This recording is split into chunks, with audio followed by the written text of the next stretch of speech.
नमस्कार, हमारा हिमाचल में आपका स्वागत है। आपके साथ मैं हूं रीना गौरव। हमारा हिमाचल की शुरुआत इस वक्त की बड़ी खबर से। आपको बता दें कि हिमाचल कैबिनेट की अहम बैठक जारी है। मुख्यमंत्री वीरभद्र सिंह की अध्यक्षता में ये बैठक चल रही है और इस बैठक में कई अहम फैसलों पर मोहर लग सकती है। आईपीएच मंत्री विद्या स्टॉक्स को छोड़कर बैठक में सभी मंत्री शामिल हैं। आपको बता दें कि विद्या स्टॉक्स की तबीयत थोड़ी नासाज है, यही वजह है कि वो बैठक में शामिल नहीं हुई हैं। इसके अलावा तमाम मंत्री इस बैठक में शामिल हैं। तो हिमाचल कैबिनेट की अहम बैठक चल रही है और इस बैठक में कई अहम फैसले लिए जा सकते हैं, कई अहम फैसलों पर मोहर लग सकती है। कैबिनेट बैठक की अध्यक्षता मुख्यमंत्री वीरभद्र सिंह कर रहे हैं।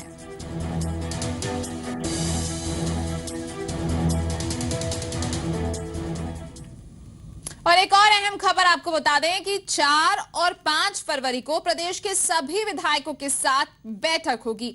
4 फरवरी को सोलन, सिरमौर और शिमला जिलों के विधायकों के साथ 10:30 से 1:30 बजे के बीच मीटिंग होगी। मंडी, कुल्लू और बिलासपुर के विधायकों के साथ 2 से 5 बजे तक मीटिंग होगी। 5 फरवरी को कांगड़ा, लाहौल स्पीति और किन्नौर के विधायकों को 10:30 से 1:30 बजे तक, जबकि चंबा, ऊना और हमीरपुर के विधायकों को 2 से 5 बजे के बीच बुलाया गया है। सड़क, पुलों, पीने के पानी की सप्लाई और निम्न स्तर पर होने वाली खेतीबाड़ी के मुद्दे पर चर्चा की जाएगी। साथ ही लोगों को बेहतर प्रशासनिक सुविधाएं उपलब्ध करवाने और ज्यादा से ज्यादा संसाधन जुटाने पर भी चर्चा की जाएगी। तो 4 और 5 फरवरी को तमाम प्रदेश के विधायकों के साथ बैठक होनी है। वक्त निर्धारित किया गया है और साथ ही तमाम मसले हैं जिन पर चर्चा की जानी है। तो लोगों को बेहतर प्रशासनिक सुविधाएं उपलब्ध करवाने और ज्यादा से ज्यादा संसाधन जुटाने पर चर्चा की जाएगी। साथ ही आपको बता दें कि इस बैठक में सड़क, पुल, पीने का पानी, निम्न स्तर पर होने वाली खेतीबाड़ी, इन तमाम मुद्दों पर चर्चा की जाएगी। प्रदेश के लगभग सभी विधायकों के साथ 4 और 5 फरवरी को होगी प्रदेश के सभी विधायकों के साथ बैठक। ज्यादा जानकारी के लिए हमारे साथ मौजूद है हमारे संवाददाता मोहित प्रेम शर्मा। मोहित, तो 4 और 5 तारीख को बुलाया गया है तमाम विधायकों को, वक्त भी निर्धारित किया गया। इसके साथ ही कैबिनेट की बैठक चल रही है, क्या अहम जानकारी? देखिए, कैबिनेट की पहले बात कर लें रीना, तो अभी 1 या 1.5 घंटा और कैबिनेट के जो बैठक है वो चलेगी और इसमें जो है इस बार जो एजेंडा है उसमें स्वास्थ्य के क्षेत्र को जो है वो प्राथमिकता दी गई है। यानी स्वास्थ्य के क्षेत्र के जो है कई एजेंडे इसमें शामिल किए गए हैं, जिसमें जो डॉक्टरों की जो रिटायरमेंट एज है यानी सेवानिवृत्ति जो आयु होती है वो 62 से 65 साल की गई है उन डॉक्टरों के लिए जो इच्छुक होंगे। जो नए मेडिकल कॉलेज खुलने हैं हिमाचल प्रदेश में, जो 3 मेडिकल कॉलेज खुलने हैं, उन लोगों को मौका दिया जाएगा सेवा विस्तार का। और उसके बाद जो है इसी तरीके से और कई डॉक्टरों की भर्ती का मामला भी जो है एजेंडे में जो एजेंडा है उसमें शामिल किया गया है कैबिनेट की बैठक में। और साथ ही कई और विभागों में भी जो खाली पड़े पद हैं उन्हें भी भरने की कवायद के संबंधित जो एजेंडे है वो भी इसमें शामिल है। और विकास जो है कई जहां पर विकास रुका हुआ है या ठप पड़ा है वो भी इसमें शामिल है। तो कुल मिलाकर के एक काफी महत्वपूर्ण कैबिनेट बैठक जो है वो अभी चल रही है और अगले 1-1.5 घंटे तक ये बैठक चलेगी। दूसरा जो बैठक होनी है 4 और 5 फरवरी को, वो विधायक की जो प्राथमिकता रहती है मुख्यमंत्री के साथ वो रहेगी। उस पर चर्चा होगी कि किन किन विधायकों की प्राथमिकता जो है वो जो आगामी वित्त वर्ष है उसमें रहेगी। बजट सत्र भी है, उससे पहले हर साल ये बैठक होती है और सभी विधायक जो है अपनी प्राथमिकता बताते हैं, यानी अपने इलाकों में क्या विकास के काम हो रहे हैं, कौन से विकास के कार्य रुके हुए हैं, कहां पर जो है वो पैसा आना है और कहां रुका हुआ पैसा है वो क्यों नहीं रिलीज हुआ। इन तमाम मुद्दों को लेकर के इस बैठक में जो चर्चा होती है इसमें सभी कांग्रेस के भी और बीजेपी के भी जो विधायक हैं वो भी इसमें शिरकत करेंगे। और महेश्वर सिंह जो कि कुल्लू से एकमात्र विधायक हैं हिमाचल लोक हित पार्टी के, वो भी इस बैठक में शिरकत करेंगे। तो कुल मिलाकर के ये बैठक जो है ये भी बहुत महत्वपूर्ण है बजट सत्र से पहले। रीना, जी, तो कैबिनेट की अहम बैठक चल रही है। 4 और 5 तारीख को विधायकों को बुलाया गया है। बजट सत्र से पहले काफी महत्वपूर्ण होगी ये बैठक। यहाँ पर आज जो कैबिनेट बैठक चल रही है, जिस तरीके से मोहित आपने बताया कि डॉक्टर्स की जो रिटायरमेंट एज है उसको लेकर जो है मुहर लग सकती है। साथ ही आपसे ये भी जरूर जानना चाहेंगे और कौन कौन से अहम पहलू हैं जिन पर आज चर्चा या फिर ये कहें जिन पर मुहर लग सकती है। जी बिल्कुल रीना, देखिए जिस तरह से मैंने बताया कि जो स्वास्थ्य के मुद्दे हैं वो इस कैबिनेट की बैठक में प्रमुख है, यानी काफी ज्यादा एजेंडा जो है वो स्वास्थ्य संबंधी ही है, चाहे वो नए जो मेडिकल कॉलेज खुलने हैं उससे संबंधित हो, डॉक्टर्स की जो रिटायरमेंट एज में विस्तार है 3 साल का उसमें संबंधित हो, और भी जो अस्पताल है जहां पर डॉक्टर्स की कमी चल रही है, क्योंकि हिमाचल प्रदेश में काफी ज्यादा कमी डॉक्टर्स की इस वक्त चल रही है कई अस्पतालों में, खास तौर पर दूर दराज के इलाकों में, उनसे संबंधित जो है वो भी इसमें एजेंडे में शामिल किया गया है जो कैबिनेट हो रही है। इसके साथ साथ कई और विभागों में जो भर्तियां होनी है उसे भी शामिल किया गया है। और क्योंकि ये काफी ज्यादा महत्वपूर्ण बैठक है, इसमें काफी ज्यादा एजेंडा है जो कि विकास से संबंधित है, और खासतौर पर जो विभागों में भर्तियां नहीं हुई, जहां खाली पड़े पद हैं, उनको लेकर के इसमें चर्चा जो है हो रही है, और मुहर जो है कई एजेंडों पर जो है वो लग सकती है। अब देखना होगा कि कौन से जो है इस तरह के एजेंडे पे मुहर लगती है, क्योंकि जिस तरह से ये चर्चा थी कि जो 3 नए मेडिकल कॉलेज खुलने हैं हिमाचल प्रदेश में, उसमें डॉक्टर्स की कमी जो है वो, क्योंकि सरकार चाहती है कि एक्सपीरियंस डॉक्टर्स जो है वो फैकल्टी में शामिल हों। तो ये जो डॉक्टर्स हैं, ये अनुभवी डॉक्टर्स जो हैं हिमाचल प्रदेश के, चाहे वो आईजीएमसी के हों चाहे टाडा मेडिकल कॉलेज के हों, तो उन्हें जो है वो मौका देना चाहती है सरकार, फैकल्टी जो इसमें रखी जाएगी उसे। तो अब देखना होगा कितनी डॉक्टर्स जो है वो सहमति जताते हैं इसमें, क्योंकि ये कंपल्शन नहीं किया गया है, और साथ ही जो वित्तीय फायदे हैं या लाभ हैं वो वही रहेंगे जो कि जो सर्विस टेन्योर में रहते हैं डॉक्टर्स के। तो काफी महत्वपूर्ण एजेंडा जो है ये आज शामिल किया गया है इस कैबिनेट की बैठक में, और इसके साथ साथ और भी कई विकास के मुद्दे, जिस तरह से मैंने कहा, और स्वास्थ्य और कई भी और विभागों के जो मुद्दे हैं वो इस कैबिनेट में शामिल किए गए हैं। और करीब 7 और 7:30 के बीच ऐसी उम्मीद है कि कैबिनेट की बैठक जो है वो खत्म हो जाएगी, जिसके बाद साफ हो जाएगा कि किन किन एजेंडों पर हरी मुहर जो है वो लगाई गई है कैबिनेट द्वारा। जी, तो तकरीबन 7:30 बजे तक जो है वो खत्म हो जाएगी कैबिनेट की बैठक। बहुत बहुत शुक्रिया मोहित आपका इस तमाम जानकारी के लिए, और साथ ही अपने दर्शकों को ये भी बता दें कि जिस तरीके से हमारे संवाददाता जानकारी दे रहे थे कि स्वास्थ्य से जुड़े हुए तमाम कई ऐसे अहम मुद्दे हैं जिन पर मोहर लग सकती है, और साथ ही 4 और 5 को जो विधायकों की बैठक होनी है तमाम विधायकों के साथ बजट सत्र से पहले, वो काफी महत्वपूर्ण मानी जा रही है। बढ़ते हैं आगे, बात करते हैं मंडी की। मंडी के सांसद राम स्वरूप के खिलाफ करसोग में मामला दर्ज किया गया है। सड़क रोकने पर यह मामला दरअसल दर्ज हुआ है। लोहड़ी पर विशेष स्नान के दौरान लोगों की तरफ से दिए गए धरने में शामिल हुए थे सांसद राम स्वरूप। आपको यहां यह भी बता दें कि तत्तापानी चौक पर कई लोगों के साथ धरने में शामिल हुए थे सांसद राम स्वरूप। दरअसल तत्तापानी ऋषि जमदग्नि और भगवान परशुराम की तपस्थली रही है, और यहाँ पर गर्म पानी के चश्मों में मकर संक्रांति और लोहड़ी के मौके पर देश विदेश से हजारों लोग भगवान शनिदेव की पूजा अर्चना और विशेष स्नान के लिए आते हैं। तत्तापानी में पानी भर जाने से ये गर्म चश्मे कोल डैम की आगोश में समा गए हैं, जिसके चलते पिछले लंबे समय से स्थानीय लोग सरकार से इनके संरक्षण और इन्हें पुनर्स्थापित करने का मामला उठाते आए हैं। इसी को लेकर तत्तापानी में लोगों ने सड़क बंद कर दी थी, जिसमें सांसद भी शामिल हो गए थे। ज्यादा जानकारी के साथ हमारे साथ मौजूद हैं हमारे संवाददाता यशराज शर्मा। यशराज, क्या कुछ कहा गया है जब मामला दर्ज किया गया?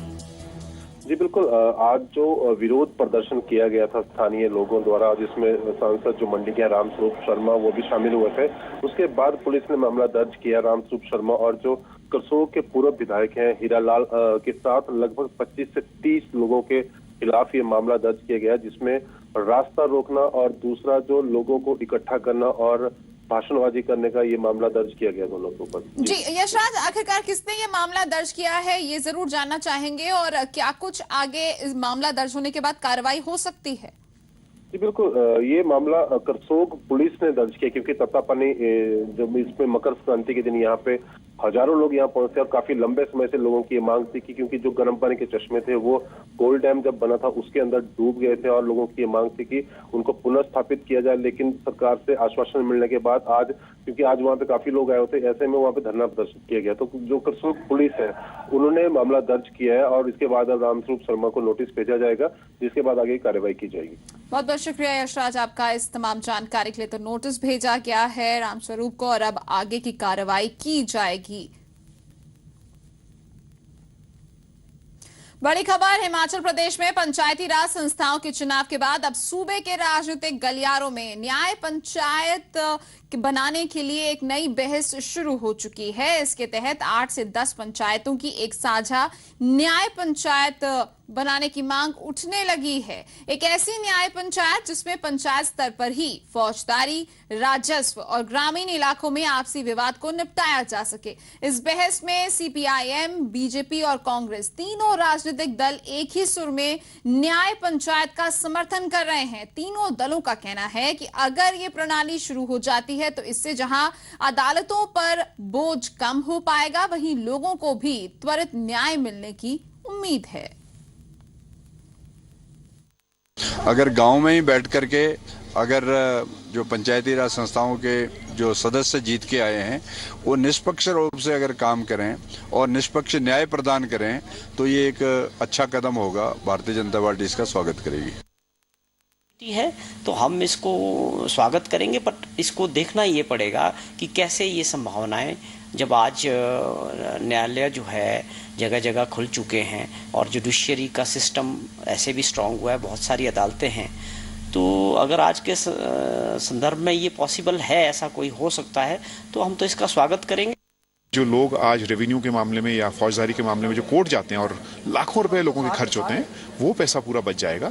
और न्याय पंचायत पुराने ज़माने से थी और इसमें काफ़ी डॉक्यूमेंटेशन हुई है, काफ़ी इसमें डिबेट है और मुझे लगता है इस पे अब डिबेट को और सिरे पे चढ़ाना और बहस पे, चुने हुए प्रतिनिधियों के बीच में बहस पे ले जाना, ताकि लोगों को बड़े न्यायालय में जाने की जरूरत ना पड़े। न्याय पंचायत इन्हीं चुने हुए प्रतिनिधियों के बीच की न्याय पंचायत होनी चाहिए।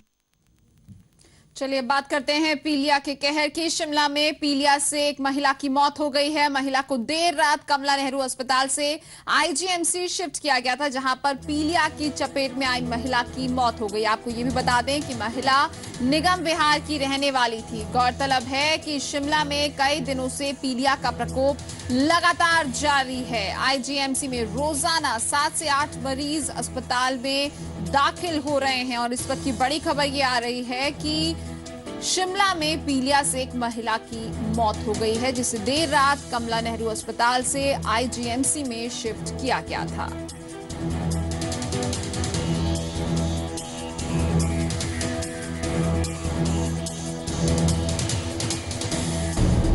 शिमला में पीलिया अब जानलेवा होता जा रहा है। पीलिया की चपेट में आने से 29 साल की एक महिला की मौत हो गई है। हाल ही में महिला की डिलीवरी हुई थी, लेकिन तब भी वो पीलिया से पीड़ित थी। उसकी गंभीर हालत को देखते हुए उसे आईजीएमसी शिफ्ट किया गया था, जहां के आईसीयू में उसने दम तोड़ दिया। डॉक्टरों के मुताबिक प्रेगनेंसी के दौरान महिला के शरीर में पीलिया खतरनाक हद तक फैल चुका था। आहिस्ता आहिस्ता इनकी जो है कंडीशन दिन ब दिन जो है वो और ज्यादा खराब होती चली गई, क्योंकि इनको डायग्नोज जो है वो हेपेटाइटिस ई वायरस पॉजिटिव आया।